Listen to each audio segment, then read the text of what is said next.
Hello guys, welcome to எழுதுகோள் பயணம். So இன்றைக்கி நம்ம சக்ஸஸ்ஃபுல்லாக 4 டேஸை கம்ப்ளீட் பண்ணிவிட்டு இன்றைக்கி 5th டேயில் என்டர் ஆகிருக்கோம். இன்றைக்கி நம்ம பார்க்க போகிற லெசன் தேசிய ஒருமைப்பாடு. இந்த லெசனை தான் நம்ம இன்றைக்கி பார்க்க போகிறோம். 46 டேஸில் பாலிட்டியை எப்படி கம்ப்ளீட் பண்ணலாம் அப்படிங்கிற இந்த சீரியஸில் இன்றைக்கி நம்ம டே 5ல் இருக்கிறோம். சக்ஸஸ்ஃபுல்லாக டே 5ல் என் கூட கண்டினியூ பண்ணிகிட்ருக்க உங்கள் எல்லாருக்குமே ஒரு பெரிய பாராட்டுக்கள் தான் சொல்லணும். இதே மாதிரி நம்ம 46 டேஸையும் கம்ப்ளீட் பண்ணி பாலிட்டியோட பேசிக்ஸில் ஃபுல்லாக நம்ம வந்து வெல் நாலேஜபிள் பர்சனாக வந்து இருக்க போகிறோம். பாலிட்டியோட இந்த 46 டேஸ் பிளான் உங்களுக்கு ரொம்பவே யூஸ்ஃபுல்லாக இருக்கும்னு நான் நம்புகிறேன். ஸோ இன்றைக்கோட லெசனை நம்ம பார்க்கலாம். இன்றைக்கி டே 5ல் நம்ம பார்க்க போகிற லெசன் தேசிய ஒருமைப்பாடு. இந்த லெசனை ஸ்டார்ட் பண்ணலாம். யூஸ்வலாக நம்ம பண்ணுற மாதிரி ஃபஸ்ட்டு ஃபுல் லெசனை ஒரு ரீட் த்ரூ தான் பண்ண போகிறோம். ரீட் த்ரூ பண்ணிவிட்டு இம்பார்ட்டன்ட் பாயிண்ட்ஸ் எல்லாம் நம்ம மார்க் பண்ண போகிறோம். நெக்ஸ்ட் வீடியோவில் என்ன பண்ண போகிறோம்னா அந்த இம்பார்ட்டன்ட் பாயிண்ட்ஸையும் புக் பேக்கையும் கவர் பண்ண போகிறோம். Start today's lesson. தேசிய ஒருமைப்பாடு.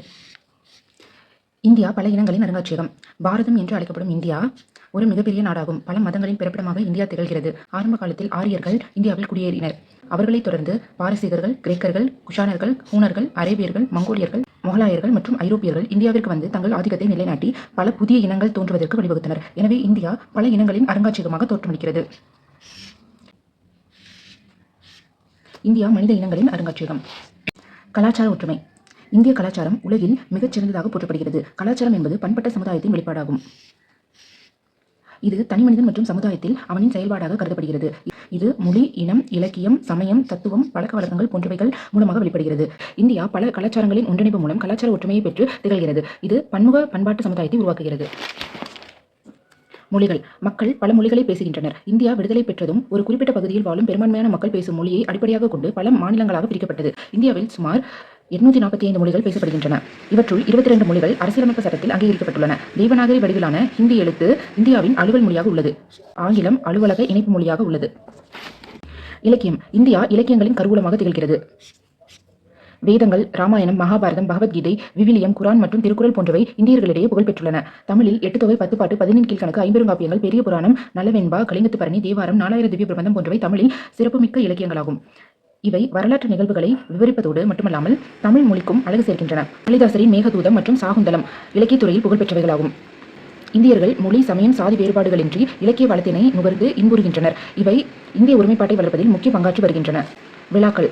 இந்தியா பல்வேறு விழாக்களுக்கு புகழ்பெற்ற நாடாக விளங்குகிறது. தீபாவளி, ராமநவமி, கிருஷ்ண ஜெயந்தி, துர்கா பூஜா அதாவது நவராத்திரி மற்றும் மகர சங்கராந்தி, பொங்கல் ஆகிய இந்து விழாக்கள் நாடு முழுவதும் கொண்டாடப்படுகிறது. அதேபோல் மிலாது நபி, பக்ரீத் மற்றும் ரமலான் போன்ற இஸ்லாமிய விழாக்களும், புனித வெள்ளி, ஈஸ்டர் மற்றும் கிறிஸ்துமஸ் போன்ற விழாக்கள் கிறிஸ்தவர்களால் சிறப்பாக கொண்டாடப்படுகிறது.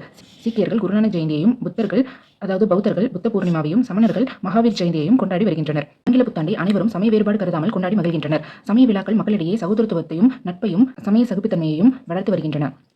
பழக்க வழக்கங்களும் பாரம்பரியமும். உலக மக்கள் வியக்கும் வகையில் இந்தியாவின் பழக்க வழக்கங்களும் பாரம்பரியமும் வளர்ந்துள்ளது. நமது பாரம்பரியத்தின் வெளிப்பாடாக விருந்தோம்பல், ஈகை, அண்டை அயலாருடன் நல்லுறவு, சகோதரத்துவம், அன்பு, சமதர்மம், சகிப்புத்தன்மை, மனிதநேயம், அமைதி, ஆன்மீக உணர்வுகள் மற்றும் பெரியோர்களுக்கு மதிப்பளித்தல் ஆகியவை அமைந்துள்ளன. இந்தியர்களிடையே வளர்ந்துள்ள இந்த நற்பழக்கங்கள் வேற்றுமையை மறந்து ஒற்றுமையாக வாழ வழிவகுக்கின்றன. உடையும் உணவும். தென்னிந்திய மக்கள் அரிசியை உணவாக பயன்படுத்தினார்கள். ஆனால் வட இந்திய மக்கள் கோதுமை மற்றும் பருப்பை உணவாக பயன்படுத்தினார்கள். இந்தியாவில் காலநிலை இடத்திற்கிடம் மாறுபட்டுள்ளது. அதற்கேற்ப மக்களின் உடைகளும் வேறுபட்டுள்ளன. காலநிலைக்கு ஏற்ப மக்கள் கம்பளி, பருத்தி, செயற்கை இலைகள், தோல் மற்றும் பட்டினால் நெய்யப்பட்ட ஆடைகள் உடுத்தி மகிழ்கின்றனர். உணவு, உடைகளில் மக்கள் வேறுபட்ட போதிலும் பண்பாட்டு நிலையில் அவர்கள் உறுதியுடன் சிறப்புற்று விளங்குகிறார்கள். இந்திய நாடு பல்வேறு படையெடுப்புகளுக்கு உட்பட்ட போதிலும் இந்திய பண்பாடு பெரும் மாற்றம் இல்லாமல் இன்றும் விளங்குகிறது. கலை, கட்டிடக்கலை. இந்தியா ஓவியங்கள் மற்றும் சிற்பக்கலையில் புகழ்பெற்று விளங்கி வருகிறது. அஜந்தா மற்றும் எல்லோரா ஓவியங்கள் உலக புகழ்பெற்றவை. காந்தார கலை இந்தியாவின் சிற்பக்கலையின் பெருமையை பறைசாற்றுகிறது. காசி, பத்ரிநாத், கேதார்நாத், ஹரித்வார் மற்றும் பூரி கோவில் புகழ்பெற்ற முஸ்லிம் தர்காக்கள், கிறிஸ்துவ ஆலயங்கள், சாஞ்சி ஸ்தூபி, மவுண்ட் அபுவில் உள்ள சமணர் கோவில், சரவண பெலகோலா போன்றவை சிறந்த வழிபாட்டு தலங்களாகவும் மேலும் இந்திய கட்டிடக்கலைக்கு தலைசிறந்த எடுத்துக்காட்டுகளாகவும் விளங்குகின்றன. தென்னிந்தியாவில் மதுரை மீனாட்சியம்மன் கோவில்,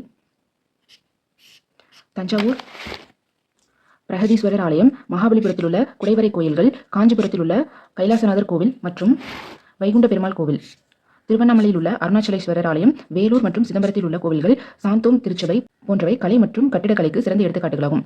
இசை மற்றும் நாட்டியம். கர்நாடகம் மற்றும் இந்துஸ்தானி இசைப்பாணி இந்தியாவை பிறப்பிடமாக கொண்டவை. இவை பலராலும் விரும்பப்பட்டு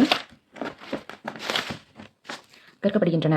பரதநாட்டியம், குச்சிப்புடி, கதக், மணிப்புரி மற்றும் ஒடிசி போன்றவை இந்தியாவில் புகழ்பெற்ற நாட்டியங்களாகும். பரதநாட்டியம், குச்சிப்புடி, கதக், மணிப்புரி மற்றும் ஒடிசி போன்றவை இந்தியாவில் புகழ்பெற்ற நாட்டியங்களாகும். இந்திய இசை மற்றும் நாட்டியம் இந்தியாவில் ஒருமைப்பாட்டை உருவாக்குவதில் பெரும் பங்காற்றி வருகின்றன. வேற்றுமையில் ஒற்றுமை. மொழி, உணவு, பழக்க வழக்கங்கள், உடை, மதம், கொள்கை, சமயம் போன்றவற்றால் இந்திய மக்கள் வேறுபடுகின்றனர். பல்வேறு சூழ்நிலைகளில் வாழ்ந்து வருகின்றனர்.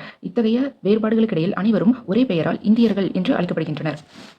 தேசிய ஒருமைப்பாட்டை வளர்க்கும் காரணிகள். பல்வேறு வேறுபாடுகள் இருப்பினும் அனைவரும் இந்தியர்கள் என்று அழைக்கப்படுகிறார்கள். இந்தியர் என்ற உணர்வுடன் ஒற்றுமையாக வாழ்கின்றனர். இது தேசிய ஒருமைப்பாட்டை வளர்க்கிறது. இது தவிர வேறு சில காரணிகளும் தேசிய ஒருமைப்பாட்டை வளர்க்கின்றன. அவைகள் இந்தியாவின் புவியியல் தன்மைகளும் அதன் பாதுகாப்பும், பண்பாட்டு பாரம்பரியம் மற்றும் பண்பாட்டு உரிமை, சமய சகிப்புத்தன்மை, இந்திய அரசியலமைப்பின் சமய சார்பற்ற தன்மை, தேசிய சின்னங்கள் மற்றும் தேசிய கொடி, தேசிய கீதம், மக்களாட்சி கொள்கைகளான இறையாண்மை, சமய சார்பின்மை, சமதர்மம் போன்றவை தேசிய ஒருமைப்பாட்டை வளர்க்கின்றன. பண்பாட்டு பாரம்பரியம், ஒற்றுமை, சமய சகிப்புத்தன்மை, அரசியலமைப்பின் சமய சார்பற்ற தன்மை, தேசிய சின்னங்கள், தேசிய கொடி, தேசிய கீதம், மக்களாட்சி கொள்கைகளான இறையாண்மை, சமய சார்பின்மை, சமதர்மம் இவை எல்லாமே தேசிய ஒருமைப்பாட்டை வளர்க்கின்றன. நவம்பர் 19ஆம் நாளை ஒவ்வொரு ஆண்டும் தேசிய ஒருமைப்பாட்டு தினமாக கடைபிடித்து வருவதும் தேசிய ஒருமைப்பாட்டை வளர்க்க உதவுகிறது. நவம்பர் 19 தேசிய ஒருமைப்பாட்டு தினம்.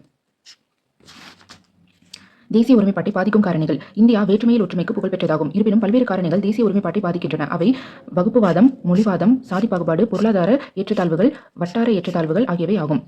வகுப்புவாதம் என்பது தான் சார்ந்துள்ள வகுப்பை முதன்மைப்படுத்துவது, சில சமயங்களில் நாட்டை விட முதன்மையானதாக கருதுவது ஆகும். வகுப்புவாதம் என்பது ஒரு சமூகம் மற்ற சமூகத்தினருக்கு எதிராக மேற்கொள்ளும் சுயநல தீவிர போக்காகும். இந்த உணர்வு வகுப்புவாத கலவரங்களுக்கு வழிவகுக்கின்றன. எனவே இந்திய குடிமக்கள் சமய சகிப்பு உணர்வையும் அனைவரும் ஒன்று என்ற உணர்வையும் வளர்த்துக் கொள்ள வேண்டும். மொழிவாதம். கிபி 1956ஆம் ஆண்டு மொழி அடிப்படையில் இந்தியா பல மாநிலங்களாக பிரிக்கப்பட்டன. பொதுவாக மக்கள் தங்கள் தாய்மொழியை அதிகமாக நேசிக்கின்றனர். சில சமயங்களில் பிற மொழிகளிடத்தில் குறுகிய மனப்பான்மை கொண்டு வெறுக்கின்றனர். எனவே பிற மொழிகளை மதித்து பிற மொழி பேசும் மக்களிடையே ஒன்றிணைந்து ஒற்றுமையை வளர்க்க வேண்டும். சாதி பாகுபாட்டு முறை. சாதி பாகுபாட்டு முறை என்பது சொந்த சாதியை உயர்வானதாக கருதுவதாகும். இந்திய சமூக அமைப்பு சாதி முறையை அடிப்படையாக கொண்டது. சாதி முறை சமூக மதிப்பீட்டினையும் சமூக பிரிவினையும் ஏற்படுத்தி சமுதாயத்தில் வேறுபாடுகள், ஏற்றத்தாழ்வுகள் மற்றும் சமூக ஒற்றுமையை சீர்குலைக்கின்றன. பிறப்பால் அனைவரும் சமம். சாதிய முறை மக்கள் மனதில் உயர்வு மனப்பான்மையையும் தாழ்வு மனப்பான்மையையும் ஏற்படுத்துகின்றன. உயர் வகுப்பை சார்ந்த மக்கள் தாழ்ந்த வகுப்பை சார்ந்த மக்களிடம் தொடர்பு கொள்ளவோ கலந்து கொள்ளவோ தயக்கம் காட்டுகின்றனர். இந்த உணர்வு மக்களாட்சி அமைதியாக செயல்படவும் தேசிய ஒற்றுமை வளரவும் தடையாக உள்ளது. பொருளாதார ஏற்றத்தாழ்வுகள். பொருளாதார ஏற்றத்தாழ்வு என்பது சமுதாயத்தில் உள்ள மக்களிடையே செல்வத்தை சமமாக பங்கீடு செய்ய இயலாமையாகும். இது மக்கள் தொகை, கல்வியறிவின்மை, போதுமான இயற்கை வளமின்மை போன்றவற்றை அடிப்படையாக கொண்டது. பொருளாதார ஏற்றத்தாழ்வுகள் ஏழைகள் மற்றும் பணக்காரர்களிடையே காணப்படுகிறது. இந்த ஏற்றத்தாழ்வு தேசிய ஒற்றுமை மற்றும் தேசிய ஒருமைப்பாட்டை பாதிக்கிறது. வட்டார ஏற்றத்தாழ்வுகள். வட்டார ஏற்றத்தாழ்வு என்பது பல்வேறு பகுதிகளில் வாழும் மக்களிடையே காணப்படும் சமூக பொருளாதார ஏற்றத்தாழ்வுகளை குறிப்பதாகும். இந்தியாவில் பலதரப்பட்ட புவியியல் அமைப்புகள் காணப்படுகின்றன. நாட்டின் ஒரு பகுதி நன்கு வளர்ச்சி அடைந்து வருகிறது, ஆனால் மற்றொரு பகுதி நன்கு வளர முடியவில்லை. எனவே வறுமை, வேலையில்லா திண்டாட்டம், குறைவான வாழ்க்கை தரம், குறைவான தனிநபர் வருமானம் போன்றவை வட்டார ஏற்றத்தாழ்வுகளுக்கு காரணமாக அமைகிறது. இந்த வட்டார ஏற்றத்தாழ்வுகள் தேசிய ஒருமைப்பாட்டை பாதிக்கிறது. சமுதாயத்தில் பல்வேறு ஏற்றத்தாழ்வுகள் இருந்த போதிலும் தேசிய ஒருமைப்பாட்டை அடைய மக்கள் சகிப்புத்தன்மை மற்றும் அனைவரும் ஒன்று என்ற உணர்வை வளர்த்துக் கொள்ள வேண்டும். மொழி மற்றும் சமயம் இந்த வளர்ச்சி பாதையில் தடைக்கல்லாக இருக்கக்கூடாது, மாறாக படிக்கட்டுகளாக இருக்க வேண்டும். இந்திய மக்களாகிய நாம் பழங்கால பெருமைகளை நினைவு கூர்ந்து அதை உலக நாடுகளின் பார்வையில் மீண்டும் நிலைநாட்ட இந்தியாவை தன்னிகரற்ற நாடாக விளங்கச் செய்ய முயற்சிகள் மேற்கொள்ள வேண்டும். அதற்கு நாம் ஒற்றுமையாக வாழ்ந்து தேசிய ஒருமைப்பாட்டினை காக்க வேண்டும். Day 5 இந்த லெசன் வந்து நம்ம ஃபுல்லாக ரீட் த்ரூ பண்ணி இம்பார்ட்டன்ட் பாயிண்ட்ஸ் எல்லாம் மார்க் பண்ணியாச்சு. நெக்ஸ்ட் வீடியோவில் இந்த இம்பார்ட்டன்ட் பாயிண்ட்ஸ் ஒரு கிளான்ஸ் வந்து நம்ம பார்த்துட்டு நெக்ஸ்ட் புக் பேக் மார்க்கை பார்த்து இந்த லெசனை கம்ப்ளீட் பண்ணலாம். ஸோ நெக்ஸ்ட் வீடியோவில் உங்களை மீட் பண்ணுறேன். தேங்க்யூ ஃபார் வாட்சிங்.